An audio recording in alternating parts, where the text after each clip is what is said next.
지수는 오르는데 종목별로는 상당히 빠르게 바뀌어서 궁금하시죠? 지금부터 해답 찾아드리겠습니다. 출발 오픈다운 유한태증권 설릉역 지점의 박진희 부장입니다. 안녕하세요. 네, 안녕하세요. 오늘 좀 뭔가 헷갈리는 것 같습니다. 종목들 오늘 또 성장주들이 강세 흐름 나타내는데 특징 어떻게 잡고 계신가요? 네, 시장이 일단은 급락을 한 이후에는 지수를 좀 견인할 수 있는 프로그램이 들어올 수 있는 종목들 위주로 상당히 좀 강하게 올립니다. 그 이후에 다시 시장이 어느 정도 안정을 보이면 다른 좀 낙폭과대주들 상대적으로 반등이 좀 미약했던 종목들 쪽으로 순환매가 돌게 되는데요. 오늘 그런 현상이라고 보시면 되겠습니다. 양시장에서 외국인들의 매도 이어지는 모습 보여지고 있고요. 그러는 과정 속에서 최근에 많이 올랐던 종목들이 좀 약세를 보여주고 있습니다. 오늘 조선주 섹터주들이 좀 약세를 보여주고 있는 모습이고요.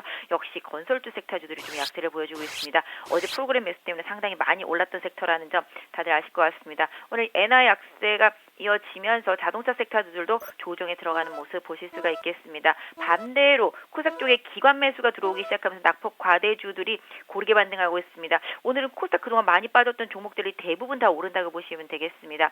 제약, 바이오, 헬스케어 섹터들 다들 급등하는 모습 나타나고 있고요. 특히 코롱생명과학이 시장에서 강하게 시장의 흐름을 좀 주도하는 모습 나타나고 있습니다. 또한 그 외에도 보신다라면 그동안 많이 빠졌던 게임주를 비롯해서 엔터주들 대부분 상승하는 흐름 나타나고 있습니다. 이런 흐름이 계속적으로 좀 나타나고 있는 것이 오늘 시장의 좀 특징이다라고 볼 수 있겠고요. 오늘 종목별로는 폴리실리콘 이제 미국에서 감산 영향이 있으면서 OCI 등이 좀 강하게 반등하는 모습, 그다음에 실적 좋게 나타난 미넨즈 이런 종목들도 좀 반등하는 모습 나타나고 있는 모습이 개별적으로 좀 특징일 수 있을 것 같고요.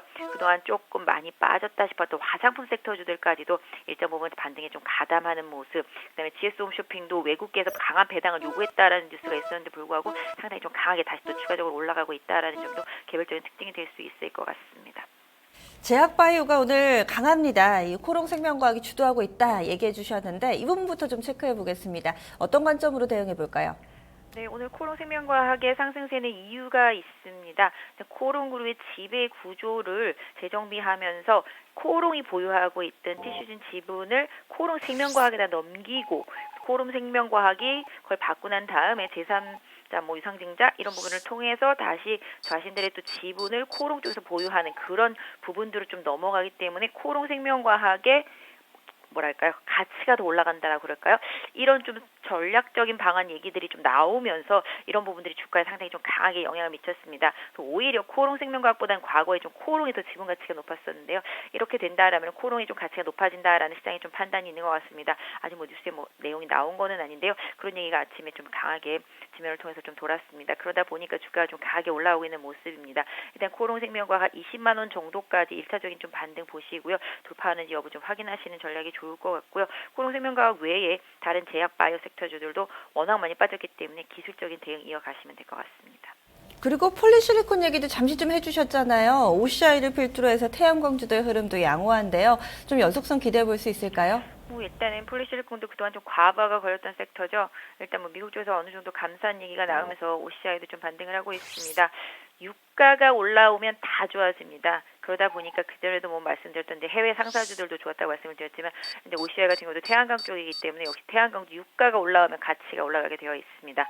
이런 의미로 봤을 때 앞으로 유가가 어느 정도 안정세를 보일지는 좀 더 두고 봐야 되겠습니다만 사우디의 이 정도 이번 감산 합의에 나설 것이라는 뉴스가 전해지면서 지금 시간 외에서 유가가 급등하고 있기 때문에 OCI도 일정 부분 좀 추가 반등 시도는 나올 수 있지 않을까라고 개인적으로 좀 예상을 하고 있습니다. 그래서 현재 보유하신 분들은 한 67,000원 정도 지지선 설정하시겠고요.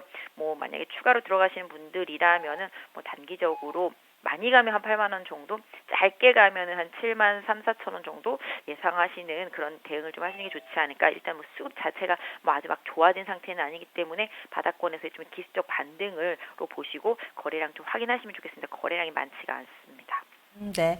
이어서 LG전자 보겠습니다. 이 종목 어제 또 우연히 이 종목을 좀 접하게 됐는데 상당히 좀 잘 버텼더라고요. 거의 조정받은 게 없다라고 해도 과언이 아닐 것 같은데 이제 6만 원 근처까지 회복이 됐습니다. 뚫을 수 있을까요?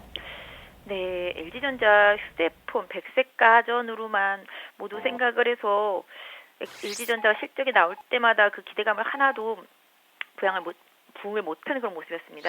이제는 휴대폰도 그닥 아주 잘 나가지 않고 가전은 소소한 상태. 그런데도 불구하고 강하게 움직이는 건 다들 아시다시피 자동차 전장 부품이 되겠습니다.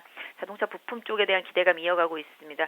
뭐 지금 상태에서 LG전자 57,000원대 중반 정도 강하게 이탈하지 않는다면 당연히 좀 홀딩해야 되겠습니다. 다만 기술적으로 놓고 본다라면 한 62,000원에서 63,000~64,000원대 사이에 강한 저항대가 있다라는 점을 좀 반드시 염두에 두시면서 그 구간에 가면 트레이딩 매도를 하셨다가 다시 재진입하는 전략을 쓰시는 게 LG전자한테 좋을 것 같고요.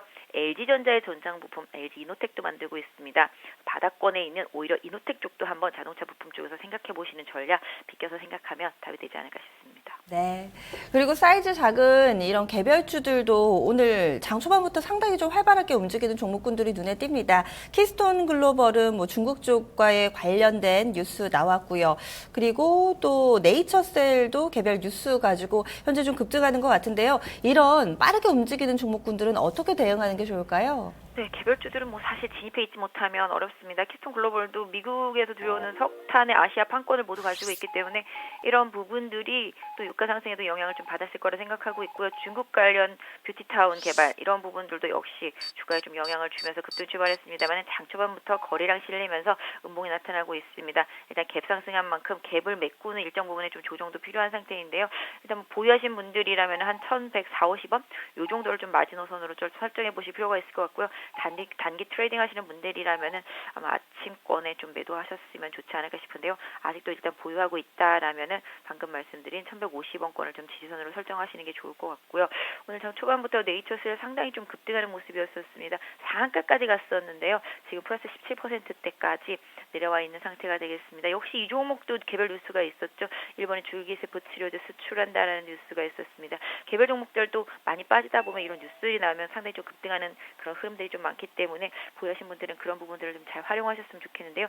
네이처셀도 고점이 더 밀린 상황이기 때문에 향후 반등 시에 6,200원대 강하게 돌파한지 여부가 추가적인 상승에 걸림돌이 될 수 있을 것 같습니다. 이어서 하락 넘어가겠습니다. 오늘 좀 눈에 띄게 왕따가 되는 섹터가 자동차 쪽입니다. 뭐 엔화 강세 같은 경우도 어느 정도 좀 주춤해지는 모습을 보여주고 있는데요. 자동차주 좀 단기적으로 이런 부분들 엔고 수혜가 꺾였다 이렇게 봐야 되는 걸까요? 일단 뭐 엔고 수혜가 꺾였다라기보다 뭐 엔고가 뭐 며칠이나 됐다고 수혜를 받겠으니까 사실 뭐 시장에서 워낙 그런 식으로 떠들어서 그렇죠. 그래서 일단은 뭐 엔고가 얼마나 길게 이어질지는 며칠 안 됐기 때문에 알 수 없습니다. 좀 더 지켜봐야 될 상황입니다. 하지만 오히려 저는 이번 조정을 자동차 섹터는 계속 보유하거나 저점 매수 전략을 좀 쓰시는 전략 좋지 않을까 싶습니다. 지금 일단 원자재들이 반등을 하고 있고 만약에 원유가 감산하기 시작한다라면은 신흥국 경제도 조금씩 회복될 가능성이 있겠죠. 원자재를 많이 생산하는 쪽이 남미 쪽에 집중해 있는 현대차, 기아차의 실적이 개선된다라면 긍정적인 부분 충분히 나올 수 있기 때문에 오히려 유가 상승과 함께 감산론이 계속 이어진다라면 현대차, 기아차한테도 일정 부분 기회가 돌아간다라고 봐주시면서 현대차는 13만 원대 중반 정도면은 충분히 접근할 수 있는 가격대라고 봐주시면 좋지 않을까 싶고요. 부품주들도 마찬가지라고 보시면 되겠습니다. 오히려 쉬어갈 때 기회가 된다 이렇게 보시네요. 그렇다면 금융주는 좀 어떨까요? 은행주 어제 강했는데 오늘 또 쉬어가는데요. 어제 많이 오른 종목 오늘 다 쉬어가고 있습니다. 오늘 조선주들도 쉬어가고요. 건설주들도 쉬어가고요. 뭐 유가가 급등한다는데 쉬어가는 거 이해 안 되실 수도 있겠습니다만은 전반적으로 금융주들 어제 급등했는데 오늘 금통이 지금 열리고 있습니다. 금통이 내용 때문에 지금 그런 것 같습니다. 뭐 어디 다들 이제 동결을 예상합니다. 저도 개인적으로 동결이라고 생각을 하고 있는데 동결하는 게 가장 지금 현실적으로 맞다라고 생각하고 있습니다. 글로벌 정세를 감안했을 때 여러 가지 상황에서 지금 금리 인하한다라는 거는 다시 한번 좀 외국인들의 자금 이탈을 가속화시킬 수 있기 때문에 부담이 되는데요. 그래도 경기를 부양하기 위해서 뭐 금리를 인하한다라고 그러면 어쩔 수 없겠지만 오히려 금리 인하 카드가 지금은 좀 독이 될 수도 있다는 생각을 하고 있습니다. 혹시 모를 그런 부분에 대해서 대비하는 금융주의 흐름이 아닐까 생각되는데요. 어제 많이 올랐기 때문에 일정 부분 좀 조정이라고 봐주시면 금융주도 좀 답이 되지 않을까 싶고요. 프로그램 매도가 계속적으로 시장을 좀 압박하고 있기 때문에 어제 프로그램 많이 들어왔던 어제 많이 올랐던 종목들 위주로 오늘 꺾이고 있다라고 보시면 되겠습니다. 그러면 뭐 건설이나 조선 쪽도 비슷한 시각으로 보고 계신 거세요? 네, 맞습니다. 그런 식으로 좀 봐주시면 좋을 것 같은데요. 일단 건설주들도 워낙 많이 올랐었고 최근 조정에 있어서 거의 하나도 조정을 안 받았기 때문에 기본적으로 오늘 프로그램 매물에 있어서 일정 부분 좀 영향을 받고 있다라고 보고 있습니다. 최근에 좀 가장 강했던 대림산업 기준으로 본다라면은 약 한 78,000원 정도 마지노선 설정해 놓고 일단은 좀 지켜보시는 전략 좋지 않을까 싶습니다. 알겠습니다. 좀 종목군들 돌아가면서 좀 키 맞추면서 지수가 오르고 있는 것 같네요. 오늘 말씀 고맙습니다. 네, 감사합니다.